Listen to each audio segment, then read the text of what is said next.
Hello दोस्तों, मेरे channel में आपका स्वागत है। आज की कहानी है एक रात की दुल्हन। किसी जमाने में पाटलिपुत्र के एक छोटे से गांव में एक बूढ़ी और उसकी खूबसूरत पोती देविका रहती थी। दूर दूर तक देविका के रूप के चर्चे थे और गांव का हर दूसरा आदमी उसे पाना चाहता था। उसके रूप और जवानी से खेलना चाहते थे, पर कोई भी देविका से शादी नहीं करना चाहता था क्योंकि वो नीची जाति की थी। आए दिन कोई न कोई उसकी मजबूरी का फायदा उठाकर उसे हमबिस्तर करने की नापाक कोशिश करता, पर आज तक कोई कामयाब नहीं हो पाया। फूल सी देविका रोज अपनी आबरू इन भूखे लोगों से बचाए अपनी और अपनी दादी का भरण पोषण करती। वो रोज जंगली बेर चुनती और उसे बाजार में बेचने जाती। देविका को अपनी खूबसूरती का बस इतना फायदा मिलता कि लोग फल खरीदने के बहाने आते और अपनी गंदी निगाहों से रोज उसका दीदार करते, पर साथ ही साथ फल भी खरीद लेते। बस इसी तरह देविका और उसकी दादी का जीवन चल रहा था। दादी अपनी झोपड़ी में बैठी हमेशा की तरह देविका की राह बाट रही थी। तभी देविका आ गई। कारी, इतना देर कहाँ लगा दिया? वो दादी, आ कुछ ज्यादा ही काम था और हमरी फिक्र न किया कर। काहे न करूं, दिन रात सोचत रहती हूं कि तेरी शादी कब करूंगी। ये सारे गांव वाले राह देख रहे हैं कि मैं कब मरूं और वो कब तुझे नोच खाए। ओ दादी, इतना मत सोच, अभी तू और 100 साल जिएगी। चल अभी बता कि कमली अपने ससुराल से आई या नहीं। हाँ हाँ, आ गई, जा मिलने पर घर जल्दी आ जाइयो। ठीक है दादी, हम आ जाई। कमली के घर? और कमली कैसी है? अरे देविका तू आ जा, हम तोहरे याद कर रही थी। हाँ हाँ मैं आती हूँ, पर ये तो बता कि जीजा जी ने इतने दिन तक आने क्यों नहीं दिया। जा धत देविका, हम नहीं बताएगी। बोलो ना, क्या किया जीजा जी ने? दोनों मुस्कुराने लगी और कुछ देर बाद, तेरे जीजा बड़े जानवर है। पहले तो 2 मटके तारी पी गए और फिर नशे में पूरी तरह पागल होकर मेरे सारे कपड़े फाड़ दिए, फिर अपने होठों की शराब मेरे होठों पर उतार दी और मैं कुछ नहीं कर पाए। रात भर वो मुआ कुश्ती करता रहा और मेरा बदन टूटता रहा। जब सुबह हुई तो ना मैं होश में थी ना वो। कई दिनों तक तो मैं सांस भी नहीं ले पाए, पर जैसे ही पिताजी मुझे लेने आए मैं फौरन वहां से भाग आए। वो मुआ तो मुझे आने ही नहीं दे रहा था। मैं ही जानती हूँ कि मैं कैसे उस मुए के हाथों से बची। ये सब सुनकर देविका हंसने लगी। तू हंस रही है? जब तेरी शादी होगी तो तब तुझे अपनी दादी ने याद आई तो मेरा नाम बदल दियो। बातें कई घंटों तक यूं ही चलती रही और फिर देविका कमली से विदा लेकर घर आ गई। उस रात देविका ने खाना बनाया और जो भी रूखा सूखा था खाकर दोनों सो गए। अभी रात के आधी भी नहीं हुई थी कि अचानक कुछ आवाज आई, जिससे दादी की आंख खुल गई, पर देविका अभी भी सो रही थी। दिन भर कड़ी मेहनत करने के कारण वो काफी गहरे नींद में थी। दादी उठी और दिया उठाकर इधर उधर देखने लगी। तभी उसे अंधेरे में कुछ नजर आया। वो कोई आदमी की आकृति थी, जिसे देख बुढ़िया डर गई। तभी उस आदमी ने तेजी से बुढ़िया का मुंह दबाकर बोला, सुन, मैं एक डाकू हूं और अगर तूने शोर मचाया तो तुझे मार डालूंगा। राजा के सिपाही मुझे ढूंढ रहे हैं और अगर उन्होंने मुझे पकड़ लिया तो फांसी पर चढ़ा देंगे। ये सब सुनकर बुढ़िया शांत हो गई। ये देख डाकू ने भी अपना हाथ उसके मुंह से हटा लिया और कोने में जाकर बैठ गया। बुढ़िया बोली, बेटा, मेरे जैसी बूढ़ी के पास क्या है जो तू मुझे लूटने आया है? ये सुन डाकू बोला कि राजा के हाथ लगा तो वो मुझे मार देगा, इसलिए मैं भागा भागा फिर रहा हूं, पर अब मैं थक चुका हूं भागते भागते। न जाने कब मारा जाओ। तभी डाकू की नजर दूसरी तरफ गई जहां देविका सो रही थी। उसका रूप देखकर डाकू का मन और दिल दोनों मचल उठा। उसे सुनहरे सपने नजर आने लगे। उसके मन से मौत का डर निकल गया। उसने देविका की ओर इशारा करके बुढ़िया से पूछा, वो कौन है? बुढ़िया कुछ सोचकर बोली, वो मेरी पोती देविका है। डाकू कुछ देर सोचकर बोला, मुझे तुम्हारी पोती से शादी करनी है। ये सुनकर बुढ़िया के होश उड़ गए और वो रोने लगी कि हमें छोड़ दो, हमने तुम्हारा क्या बिगाड़ा है, मेरी पोती को छोड़ दो। तुम कब मर जाओ कौन जाने, क्यों मेरी पोती की जिंदगी खराब करना चाहते हो? कुछ देर तक एक शांति सी छा गई। डाकू बोला, मैं जानता हूं कि मैं मरने वाला हूं, पर मरने से पहले मैं अपनी दिल की सभी इच्छाएं पूरी करना चाहता हूं।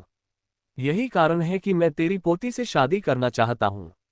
तभी बुढ़िया रोते रोते बोली कि अगर मैंने अपनी पोती की शादी तुझसे कर दी तो लोग तेरे मरने के बाद मेरी पोती की जिंदगी नर्क बना देंगे, तो फिर उसका क्या होगा? और ये बोलते बोलते वो रोने लगी। डाकू कुछ देर सोचकर बोला, अगर किसी को मालूम होगा तब ना। हम आज ही रात को शादी कर लेंगे और मैंने आज तक जितनी भी दौलत लूटी है वो सब तुम दोनों को दे दूंगा। न किसी को पता चलेगा और तुम उस दौलत से अपनी सारी जिंदगी मजे में गुजार सकती हो। सोच लो, एक रात में इतनी दौलत तुम्हें कभी भी नहीं मिलेगी और कल होते ही मैं मारा जाऊंगा। किसी को भी पता नहीं चलेगा कि हमारे बीच क्या हुआ। बुढ़िया सोच में पड़ गई कि एक ही रात में पोती दुल्हन भी बनेगी और विधवा भी, और ऊपर से इतनी सारी दौलत, और किसी को कानो कान खबर भी नहीं होगी। फिर किसी दूसरे गांव में जाकर फिर से अपनी पोती की शादी कर दूंगी। एक लंबी सांस के बाद बुढ़िया बोली, मुझे मंजूर है, पर मुझे पहले दौलत चाहिए, फिर होगी शादी। डाकू मान गया और 2 घंटे बाद काली मंदिर में आने को बोल वहां से भाग गया। देविका मान गई। देविका अभी भी नींद में थी। दादी उसके पास गई और उसे जगाने लगी। जब देविका जाग गई तो दादी ने सारी आपबीती उसे सुना दी, जिसे सुनकर देविका रोने लगी, पर दादी ने उसे अपनी कसम देकर कहा कि अगर वो ये शादी नहीं करेगी तो वो अपनी जान ले लेगी। ये सुनकर देविका डर गई और शादी के लिए मान गई। उसी वक्त दादी और देविका अंधेरी रात में काली मंदिर की ओर चल दिए। डाकू पहले से ही सारा इंतजाम करके बैठा था। जल्द ही शादी शुरू हो गई। डाकू ने सोने से भरी गठरी बुढ़िया को दे दी और बुढ़िया ने देविका का हाथ डाकू को सौंप दिया। जब शादी की सभी रस्में खत्म हो गई तो डाकू देविका को अपने साथ ले जाने लगा और कहा कि सुबह होने से पहले इसे काली मंदिर ले आओगा। बुढ़िया ने दोनों को जाने दिया और सोने से भरी गठरी लेकर मंदिर में बैठ गई। आखिरी सुहाग रात। देविका काफी डरी हुई थी कि न जाने अब क्या होगा, ये डाकू न जाने उसके साथ क्या क्या करेगा। देविका सोच ही रही थी कि दोनों एक खंडर के सामने आ गए। डाकू ने घास का बिस्तर बना दिया और लकड़ियां इकट्ठी करके आग जला दी और देविका को घोड़े पर से उठाकर घास पर फेंक दिया और उसकी ओर ललचाई नजरों से देखने लगा। उसने पहले देविका के पैर पकड़ लिए और उन्हें चूमने लगा। तभी देविका बोली कि आज हमारी सुहाग रात है और मैंने आपको दूध भी नहीं पिलाया। ये सुनकर डाकू हंसने लगा और बोला, बस इतनी सी बात, मेरे पास दूध तो नहीं पर शराब बहुत है, अभी लाता हूं। और डाकू अपने घोड़े से बंधी एक सुराही ले आया जिसमें शराब थी और उसने उसे देविका के पास रख दी और बोला, निकालो और पिला दो मुझे, पर जल्दी करो, आज मैं तुम्हारी जवानी की किताब थोड़ा करीब से पढ़ना चाहता हूं। देविका बोली, अभी तो रात लंबी और जवान है, तो इतनी जल्दी क्यों? लो ये पी लो। देविका डाकू को शराब पिलाती रही और डाकू पीता रहा। जब शराब खत्म हो गई तो डाकू पूरी तरह पागल सा हो गया और देविका पर किसी भूखे शेर की तरह झपटा, पर देविका वहां से हट गई, जिससे डाकू को गुस्सा आ गया और वो देविका से जबरदस्ती करने लगा।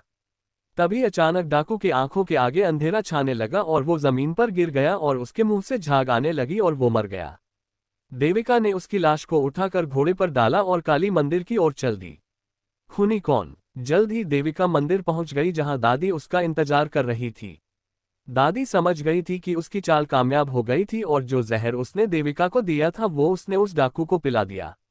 जल्द ही सुबह हो गई और मंदिर में लोग आने लगे, पर जब सबकी नजर डाकू की लाश पर गई तो पूरे गांव में खबर फैल गई कि डाकू की लाश मंदिर में पाई गई है।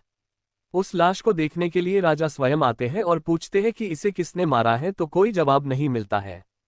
तभी भीड़ में से एक आवाज आती है, महाराज मेरी पोती ने। ये सुन कर सभी गांव वाले हैरान हो जाते हैं। राजा उन दोनों को आगे बुलाते हैं और सारा हाल बयान करने को कहते हैं।